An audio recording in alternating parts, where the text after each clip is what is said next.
వెర్రి వెయ్యి విధాలు అంటారు కదండి. ఇతడు చేసిన ఎక్స్ట్రాల్స్ వస్తే దాన్ని మీరు వెర్రని కూడా అనుకోరండి.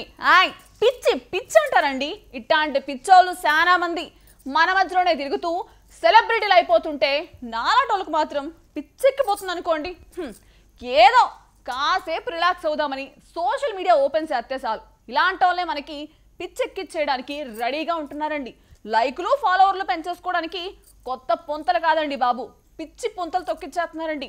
ఈ పాటికే నేను చెప్పాలనుకుంది దేని గురించో మీకు అర్థమైపోయింది అనుకుంటా. ఒకవేళ కాకపోతే ఓ లుక్ వేసుకోండి. సోషల్ మీడియాలో లైక్లు, వ్యూస్ యూత్లో చాలా మందికి అదొక పెద్ద పైత్యంలా మారిపోయింది. ఇందుకోసం పిచ్చి పిచ్చి చేష్టలు చేస్తున్నారు.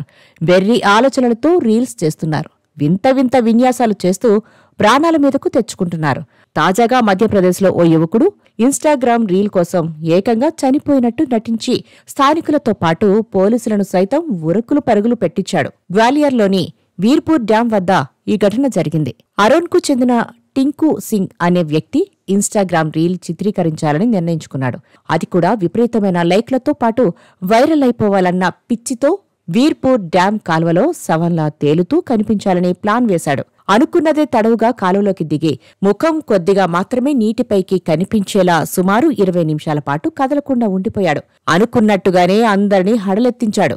అతడిని దూరం నుంచి చూసిన స్థానికులు ఎవరో వ్యక్తి నీటిలో మునిగి చనిపోయాడని భావించారు.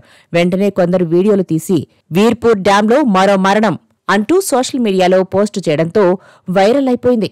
సమాచారం అందుకున్న పోలీసులు హుటాహుటిన అక్కడకు చేరుకున్నారు. చనిపోయాడని భావించిన ఆ వ్యక్తిని బయటకు తీసేందుకు సిద్ధమవుతుండగా అప్పటి వరకు శవల్లా తేలుతూ ఉన్న టింకు సింగ్ ఒక్కసారిగా నీటిలో నుంచి లేచి గట్టుపైకి చేరి పరుగు తీశాడు. ఈ హఠాత్ పరిణామానికి అక్కడ ఉన్న వారంతా విస్తుపోయారు. తేరుకున్న పోలీసులు అతడిని వెంబడించి పట్టుకున్నారు. అసలు విషయం తెలుసుకున్న పోలీసులు అవాక్కయ్యారు. ఇన్స్టాగ్రామ్ రీల్ రియల్ గా ఉండాలనే దిక్కుమాలిన ఆలోచనతో చనిపోయినట్టు నటించానని ఒప్పుకున్నాడా వ్యక్తి. అంతే, పోలీసులు క్లాస్ పీకి కౌన్సిలింగ్ ఇచ్చి కుటుంబ సభ్యులకు అప్పగించారు.